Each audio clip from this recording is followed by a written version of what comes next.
Desde domingo, cerca de 6 mil indígenas participam de manifestações em Brasília contra o marco temporal, que coloca em xeque a demarcação de terras. Neste momento, eles fazem uma vigília em frente ao Supremo Tribunal Federal. O repórter Lucas Scherer está lá e tem as informações ao vivo. Lucas, o objetivo é acompanhar a retomada do julgamento marcado para amanhã aí no STF. Boa noite para você. Boa noite, Ana. Boa noite a todos. É isso mesmo, são mais de 170 povos e etnias indígenas que começaram a chegar aqui a Brasília no último domingo e só devem deixar a capital do país no próximo sábado. São homens, mulheres, crianças participando de plenárias e discussões sobre território, produção sustentável, direitos, entre outros temas relacionados. E aqui ao fundo, como é possível ver na imagem, muitas velas acesas em frente ao Supremo Tribunal Federal, uma espécie de vigília simbólica. Os indígenas aguardam ansiosamente pelo início do julgamento aqui na corte do caso que diz respeito ao marco temporal. A gente vai entender um pouco melhor agora na reportagem. Uma manifestação percorreu a esplanada dos ministérios hoje à tarde. Eles protestaram em frente ao Congresso Nacional antes da vigília no Supremo Tribunal Federal. Amanhã, o STF deve julgar o marco temporal, que analisa a legalidade de demarcações de terras indígenas concedidas após a data da promulgação da Constituição Federal.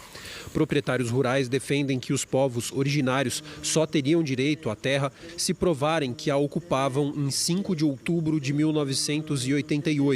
Nós que defendemos o produtor rural, não somos contra índio.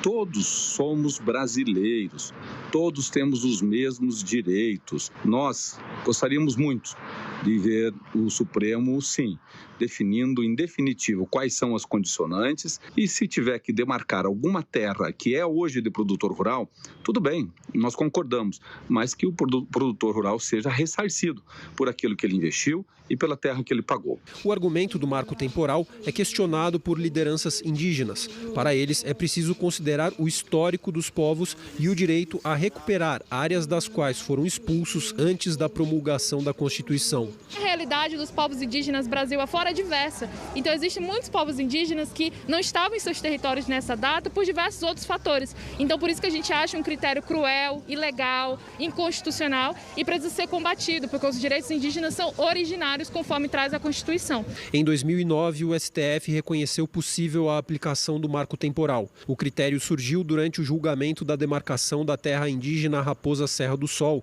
em Roraima, palco de disputa entre produtores de arroz e povos originários. Na época, o plenário do Supremo se posicionou a favor do direito dos indígenas, que não estavam na região na data da promulgação da Constituição, mas conseguiram comprovar sua ligação histórica com a região.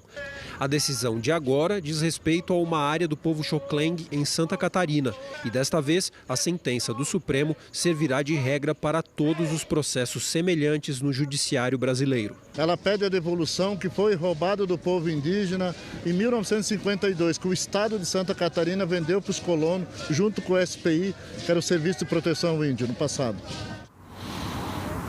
Bom, Ana, o marco temporal também é alvo de disputa no Congresso Nacional, onde na Câmara se aguarda pela votação em plenário de um projeto de lei que incorpora à legislação brasileira justamente a figura do marco temporal, mas essa votação só deve acontecer depois e a depender do resultado do julgamento do caso no Supremo Tribunal Federal. A gente segue acompanhando. Eu volto com você aí no estúdio. Uma boa noite.